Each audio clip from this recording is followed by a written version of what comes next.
നമസ്കാരം, പുതിയൊരു വീഡിയോയിലേക്ക് എല്ലാവർക്കും സ്വാഗതം. ഞാൻ ഡോക്ടർ ശ്രുതി. ഓൺലൈനിൽ നിന്നും നാം ഓഫ്ലൈനിലേക്ക് മാറുകയാണ്. നമ്മുടെ കുട്ടികളെല്ലാം നീണ്ടൊരു ഇടവേളയ്ക്ക് ശേഷം സ്കൂളിലേക്ക് തിരിച്ചെത്തുകയാണ്. കോവിഡ്-19 എല്ലാ മാനദണ്ഡങ്ങളും കൃത്യമായി പാലിച്ചുകൊണ്ട് വേണം നാം സ്കൂളിലേക്ക് തിരികെ എത്താൻ. രക്ഷിതാക്കളും വിദ്യാർത്ഥികളും ഒക്കെ ഒരുപോലെ ശ്രദ്ധിച്ച് മുന്നോട്ട് പോകേണ്ട ഒരു കാലം കൂടിയാണിത്. പ്രത്യേകിച്ച് 1ാം ക്ലാസ്സിലും 2ാം ക്ലാസ്സിലും ഒക്കെ ആദ്യമായിട്ട് സ്കൂളിലേക്ക് പോകുന്ന കുഞ്ഞു കുട്ടികളുടെ രക്ഷിതാക്കൾ ഒരുപാട് കാര്യങ്ങൾ ശ്രദ്ധിക്കാനുണ്ട്. അപ്പോൾ അങ്ങനെയുള്ള കുറച്ച് കാര്യങ്ങൾ ഇൻക്ലൂഡ് ചെയ്തിട്ടുള്ളതാണ് ഇന്നത്തെ വീഡിയോ. ആദ്യമായിട്ട് ഞാൻ രാവിലെ എഴുന്നേൽക്കുന്നതിനെ പറ്റി പറയാം. നാം ഓൺലൈൻ ക്ലാസ്സൊക്കെ ആയതുകൊണ്ട് തന്നെ രാവിലെ എഴുന്നേൽക്കുന്ന ശീലം നാം പാടെ മറന്നു പോയിട്ടുണ്ടാവും. സ്കൂളിലേക്ക് പോകുന്ന കുട്ടികളുടെ പാരൻസ് നിർബന്ധമായിട്ടും കുട്ടികളെ നേരത്തെ വിളിച്ചുണർത്താൻ വേണ്ടി ശ്രദ്ധിക്കേണ്ടതുണ്ട്. അതിനുശേഷം അവരെ ഇളം വെയിൽ കൊള്ളിച്ചുകൊണ്ട് കുറച്ച് സമയം ഒരു 10-15 മിനിറ്റ് എക്സസൈസോ അല്ലെങ്കിൽ വാമപ്പോ അങ്ങനെ എന്തെങ്കിലുമൊക്കെ ചെയ്യിപ്പിക്കാൻ ശ്രദ്ധിക്കേണ്ടതുണ്ട്. കാരണം വിറ്റാമിൻ ഡി അവർക്ക് സൂര്യപ്രകാശത്തിൽ നിന്നാണ് കിട്ടുന്നത്. അതുകൊണ്ട് അവരങ്ങനെയുള്ള എക്സസൈസ് ചെയ്യിപ്പിക്കാൻ വേണ്ടി നാം ശ്രദ്ധിക്കേണ്ടതുണ്ട്. അതിനുശേഷം അവരെ കുളിപ്പിക്കുക, കൃത്യമായിട്ട് കുളിയുടെ ഇമ്പോർട്ടൻസിനെ പറ്റിയിട്ടും വ്യക്തി ശുചിത്വത്തെ പറ്റിയൊക്കെ നാം കുട്ടികൾക്ക് ഈ സമയത്ത് പറഞ്ഞു കൊടുക്കേണ്ടതുണ്ട്. അതിനുശേഷം അവരെ ബ്രേക്ക്ഫാസ്റ്റ് കഴിപ്പിക്കാം. സ്കൂളിലേക്ക് പോകുന്ന കുട്ടികൾ തിരക്ക് കാരണം പലരും പ്രാതൽ സ്കിപ്പ് ചെയ്ത് അല്ലെങ്കിൽ ബ്രേക്ക്ഫാസ്റ്റ് സ്കിപ്പ് ചെയ്തിട്ട് സ്കൂളിലേക്ക് പോകുന്ന ഒരു പ്രവണത കണ്ടുവരുന്നുണ്ട്. പക്ഷേ നിർബന്ധമായിട്ടും പാരൻസ് ശ്രദ്ധിക്കേണ്ട ഒരു കാര്യമാണ് ബ്രേക്ക്ഫാസ്റ്റ് കഴിപ്പിച്ച് മാത്രം കുട്ടികളെ സ്കൂളിലേക്ക് വിടാം. ബ്രേക്ക്ഫാസ്റ്റ് എന്ന് പറയുമ്പോൾ നാം അരിയാഹാരം, ഗോതമ്പ്, റാഗി തുടർന്നുള്ള പലഹാരങ്ങളുടെ കൂടെ നിർബന്ധമായിട്ടും പഴങ്ങളും പച്ചക്കറികളും മുട്ടയും പാലും പറ്റുമെങ്കിൽ നട്ട്സും ഒക്കെ ഇൻക്ലൂഡ് ചെയ്തിട്ടുള്ള ഒരു സമീകൃതമായിട്ടുള്ള ബ്രേക്ക്ഫാസ്റ്റ് കൊടുക്കാൻ വേണ്ടി ശ്രദ്ധിക്കേണ്ടതുണ്ട്. കാരണം എന്ന് വെച്ചാൽ സ്കൂളിലേക്ക് പോയി തുടങ്ങുമ്പോൾ തന്നെ നമുക്ക് പല അലർജി, ജലദോഷം, പനി അങ്ങനെയുള്ള കാര്യങ്ങളൊക്കെ പിടിപെടാനുള്ള സാധ്യത ഒന്ന് കൂടുതലാണ്. അതുകൊണ്ട് കുട്ടികൾക്ക് രോഗപ്രതിരോധ ശേഷി വർദ്ധിക്കുന്ന രീതിയിലുള്ള ഭക്ഷണങ്ങൾ നാം കഴിപ്പിക്കേണ്ട ആ ഒരു കാര്യം ശ്രദ്ധിക്കണം. പഴങ്ങളും പച്ചക്കറികളൊക്കെ നാം പ്രൊട്ടക്റ്റീവ് ഫുഡ് എന്നാണ് പറയുന്നത്. നമുക്ക് ശരീരത്തിന് ആവശ്യമായിട്ടുള്ള മൈക്രോ ന്യൂട്രിയൻസും മാക്രോ ന്യൂട്രിയൻസും വൈറ്റമിൻസും രോഗപ്രതിരോധ ശേഷി വർദ്ധിപ്പിക്കാനുള്ള എല്ലാ കാര്യങ്ങളും നമുക്ക് ഈ പഴങ്ങളും പച്ചക്കറികളൊക്കെ കഴിക്കുന്നതിൽ നിന്നും കിട്ടും. അതുകൊണ്ട് നമ്മുടെ ഉച്ചഭക്ഷണത്തിൻ്റെ ലഞ്ച് ബോക്സ് ആയാലും നമ്മുടെ ബ്രേക്ക്ഫാസ്റ്റ് ആയാലും ഒക്കെ പഴങ്ങളും പച്ചക്കറികളൊക്കെ ഇൻക്ലൂഡ് ചെയ്തിട്ടുള്ള ഒരു സമീകൃതമായിട്ടുള്ള ആഹാരം കുട്ടികൾക്ക് കഴിപ്പിക്കാൻ നാം ശീലിപ്പിക്കേണ്ടതുണ്ട്. പിന്നെ ശ്രദ്ധിക്കേണ്ട കാര്യം, നാം കുട്ടികൾക്ക് എന്തൊക്കെ സ്കൂളിലേക്ക് കൊടുത്തു വിടണം എന്നല്ലേ. നിർബന്ധമായിട്ടും കുട്ടികളെ മാസ്ക് ധരിപ്പിച്ച് മാത്രം സ്കൂളിലേക്ക് വിടുക. പറ്റുകയാണെങ്കിൽ ഡബിൾ മാസ്ക്, അതായത് ഡിസ്പോസിബിൾ ആയിട്ടുള്ള ഒരു സർജിക്കൽ മാസ്കും ഒരു ക്ലോത്തിൻ്റെ മാസ്കും ധരിപ്പിക്കാൻ വേണ്ടി ശ്രമിക്കുക. പക്ഷേ കുട്ടികൾക്ക് ഒരുപാട് നേരം സ്കൂളിലൊക്കെ ഇരിക്കുമ്പം ഈ 2 മാസ്ക് ഉപയോഗിച്ചിരിക്കുന്നത് അത്ര കംഫർട്ടബിൾ ആയി എനിക്ക് തോന്നുന്നില്ല. അതുകൊണ്ട് നല്ല ക്വാളിറ്റിയുള്ള 3 ലെയറോട് കൂടിയിട്ടുള്ള നല്ലൊരു ക്ലോത്തിൻ്റെ മാസ്ക് തന്നെ കുട്ടികൾക്ക് കൊടുക്കുക. നിർബന്ധമായിട്ടും അവരുടെ ബാഗിൽ 2 മാസ്ക് എക്സ്ട്രാ വെച്ച് കൊടുക്കുക.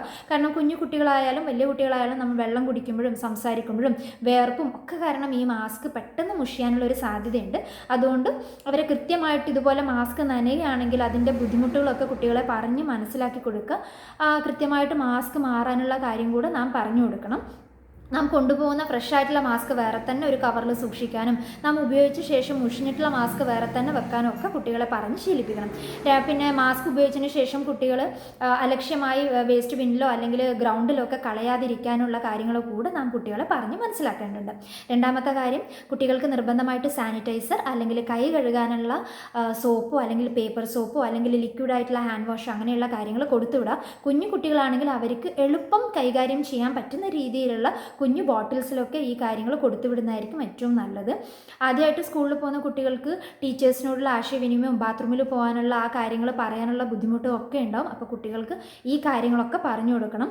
നാം പൊതുവാഹനങ്ങൾ യൂസ് ചെയ്ത്, അതായത് ബസ്സിലോ ഓട്ടോയിലൊക്കെ പോകുന്ന കുട്ടികളാണെങ്കിൽ അതിൽ കയറുന്നതിനേക്കാളും മുന്നേ അത് ഇറങ്ങിയ ശേഷം ക്ലാസ്സിൽ കയറുന്നതിനേക്കാളും മുന്നേ ഒക്കെ കൈകൾ സാനിറ്റൈസറോ അല്ലെങ്കിൽ സോപ്പും വെള്ളമോ ഒക്കെ ഉപയോഗിച്ച് കൃത്യമായിട്ട് വാഷ് ചെയ്യണം, കൈകൾ ശുചിയായി വെക്കണം എന്നുള്ള കാര്യങ്ങളൊക്കെ പറഞ്ഞു കൊടുക്കണം.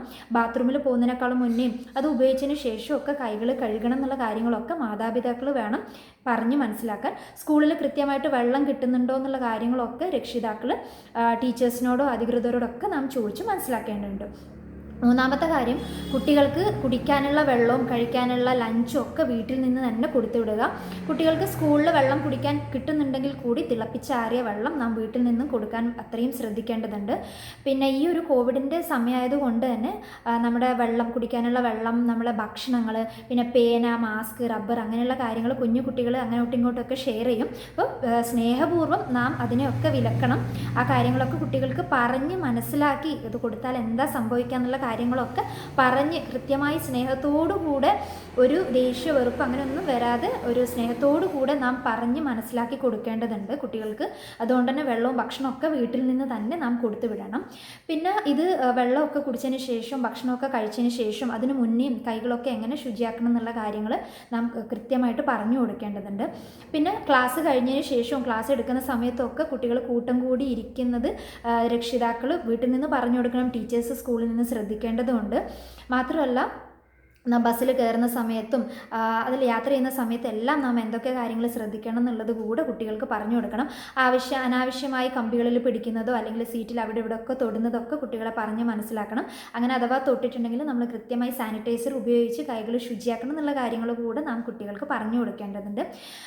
പിന്നെ എന്താണെന്ന് വെച്ചാൽ, കുട്ടികൾ ഇതുപോലെ ഭക്ഷണം കഴിക്കുന്നുണ്ടോ അങ്ങനെയുള്ള കാര്യങ്ങളൊക്കെ ശ്രദ്ധിക്കണം. പിന്നെ കുട്ടികൾക്ക് എന്തെങ്കിലും വയ്യായിക, തലവേദന, തലകറക്കം, ക്ഷീണം, ഛർദി, ചെറിയ ചൂട്, ചുമ, ജലദോഷം അങ്ങനെ എന്തെങ്കിലുമൊക്കെ ഉണ്ടെങ്കിൽ നിർബന്ധമായിട്ടും കുട്ടികളെ സ്കൂളിൽ പറഞ്ഞു വിടരുത്. അഥവാ കുട്ടികൾക്ക് ഈ ലക്ഷണങ്ങൾ സ്കൂളിൽ നിന്നാണ് കാണുന്നതെങ്കിൽ നിർബന്ധമായിട്ടും അധ്യാപകരോട് പറയണം എന്നുള്ള കാര്യം കൂടെ കുട്ടികളെ നാം സ്കൂളിൽ നിന്നും സ്കൂളിൽ പോകുന്ന കുട്ടികളെ നാം പറഞ്ഞ് മനസ്സിലാക്കേണ്ടതുണ്ട്. പിന്നെ കുട്ടികൾ വീട്ടിൽ വന്നാൽ ഉടനെ തന്നെ അവരുടെ കൈ കാലുകൾ കഴുകിയതിന് ശേഷം മാത്രം വീട്ടിലേക്ക് പ്രവേശിക്കണമെന്ന് പറയുക. കുട്ടികൾ നിർബന്ധമായിട്ട് അവർ അന്നന്ന് ഉപയോഗിച്ച യൂണിഫോം, മാസ്കും എല്ലാം ഡിറ്റർജൻറ്റ് ഉപയോഗിച്ച് നാം കഴുകി വൃത്തിയായി സൂക്ഷിക്കാൻ വേണ്ടി ശ്രദ്ധിക്കുക. കുട്ടികൾ വന്ന പാട് കുളിച്ചതിന് ശേഷം മാത്രം കുട്ടികൾക്ക് ഭക്ഷണമൊക്കെ നൽകുക. അപ്പോൾ ഈ കാര്യങ്ങളൊക്കെ നാം ശ്രദ്ധിക്കേണ്ടതുണ്ട്. പിന്നെ വീട്ടിൽ നിന്നും പോയതിന് ശേഷം സ്കൂളിലെത്തി തിരിച്ചു വരുന്നവരെ നാം ഒരു സാമൂഹ്യ അകലം പാലിക്കണം എന്നുള്ള കാര്യങ്ങൾ, അത് കളിക്കുമ്പോഴും പഠിക്കുമ്പോഴും ക്ലാസ്സിലിരിക്കുമ്പോഴും ഏതൊരു സമയത്തായാലും നാം ഒരു കൃത്യമായി രണ്ടാളുകൾക്കിടയിൽ ഒരു സാമൂഹ്യ അകലം പാലിക്കണം എന്നുള്ള കാര്യങ്ങൾ കൂടെ നാം കുട്ടികൾക്ക് ഈ ഒരു അവസരത്തിൽ പറഞ്ഞു കൊടുക്കേണ്ടതുണ്ട്. അപ്പോൾ നമുക്ക് നമ്മുടെ സ്കൂളിനെ ഈ COVID-19 മാനദണ്ഡങ്ങൾ പാലിച്ചുകൊണ്ട് നാം മുന്നോട്ട് പോകുന്ന സമയത്ത് നമ്മുടെ സ്കൂളിൻ്റെ ആ ഒരു അന്തരീക്ഷം, ആ കൃത്യമായിട്ടുള്ള മുമ്പുള്ള ഒരു സ്വാഭാവികമായ ഒരു അന്തരീക്ഷം നിലനിർത്താൻ നമുക്ക് പറ്റുകയില്ല. പക്ഷേ എന്നാലും കുട്ടികൾക്ക് ഈ ഒരു അവസരത്തിൻ്റെ ആ ഒരു ബുദ്ധിമുട്ടുകളും ആ ഒരു ഇമ്പോർട്ടൻസ്, നാം വ്യക്തി ശുചിത്വം പാലിക്കേണ്ടതും നല്ല ഭക്ഷണങ്ങൾ കഴിക്കേണ്ടതും നാം എല്ലാ കാര്യങ്ങളും കുട്ടികൾ കൃത്യമായി പറഞ്ഞ് മനസ്സിലാക്കി കൊടുത്തതിന് ശേഷം മാത്രം കുട്ടികളെ സ്കൂളിലേക്ക് വിടുക. പെട്ടെന്ന് തന്നെ നമ്മൾ കോവിഡ് മുക്തരായിട്ട് പഴയ പോലുള്ള ആ ഒരു ക്യാമ്പസും ആ ഒരു സ്കൂളും ഒക്കെ തിരിച്ചു കിട്ടാൻ വേണ്ടി പ്രത്യാശിച്ചുകൊണ്ട് ഞാൻ തൽക്കാലം എൻ്റെ വീഡിയോ നിർത്തുന്നു. എന്തെങ്കിലും സംശയങ്ങളൊക്കെ ഉണ്ടെങ്കിൽ കമൻറ്റ് ബോക്സിലൂടെ അറിയിക്കുക. എന്തെങ്കിലും സജഷൻസ് ഒക്കെ ഉണ്ടെങ്കിൽ നിർബന്ധമായും കമൻറ്റ് ബോക്സിലൂടെ എന്നെ അറിയിക്കുക. അടുത്തൊരു വീഡിയോ ആയിട്ട് വരുന്നവർ എല്ലാവർക്കും നന്ദി, നമസ്കാരം.